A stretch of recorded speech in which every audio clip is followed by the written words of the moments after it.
Hello, welcome to video 10. This video is going to be a bit graphic. I feel like every couple of decades I need a reminder of what the cross actually is, what Jesus did that was so revolutionary and life-changing. We see the cross, on people's necklaces and on churches and on t-shirts, like in pop culture. I wonder if when you see it as, just a symbol of a religion or a sign of comfort and love, or a, execution method. People have said in the past, how weird would it be to walk around with an electric chair around your neck, or just a little syringe of lethal injection syringe. That would be totally weird. Let me read from you how Jordan Peterson puts it, how he describes crucifixion on the Joe Rogan show. There was no death more painful than crucifixion. That's why the Romans invented it. It was to punish political miscreants. It was a slow, agonizing death by suffocation and dehydration and exposure. Extraordinarily painful. This is how Tom Holland puts it. Historian Tom Holland. One of the reasons for the little evidence we have of crucifixion is that the Romans themselves seem to have been so revolted by crucifixion that they didn't like to dwell on it. The suffering and the agony and the humiliation of it was precisely the point. Crucifixion was a fate that was visited on those the Romans considered the lowest of the low. You didn't just suffer physical agony, or that it was protracted. It was the fact that it was public. People could gather and point and laugh, and birds gathered around your head to peck out your eyes as you gasped and heaved, hauling yourself up and down, feeling the nails scrape against the bone as you did so. Your agony would be a cause of mockery. So the body of a crucified slave hanging from a cross served as a billboard, advertising their power, their duty to impose incredible suffering on anyone who dared to resist them, that being the Roman Empire. So it's pretty horrific.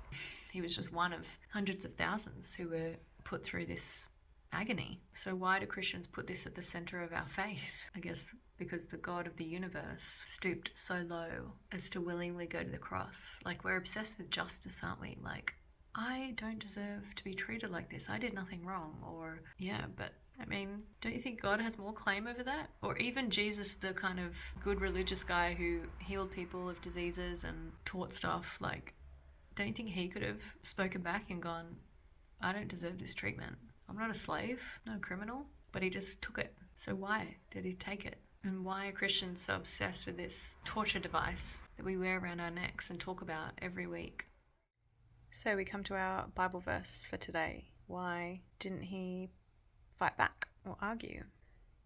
This is 1 Peter chapter 2, 22-25. He did not commit sin, and no deceit was found in his mouth. When he was insulted, he did not insult in return. When he suffered, he did not threaten, but entrusted himself to the one who judges justly. He himself bore our sins in his body on the tree, so that having died to sins, we might live for righteousness. By his wounds you have been healed, for you were like sheep going astray, but you have now returned to the shepherd and overseer of your souls. So he didn't fight back or claim his innocence or deserving of, to be taken down and treated with respect. And why did he just take it and appear weak? Well, our sins put him up there. He bore our sins in his body on that tree so that we might die to our sins. The guilt and the power of sin over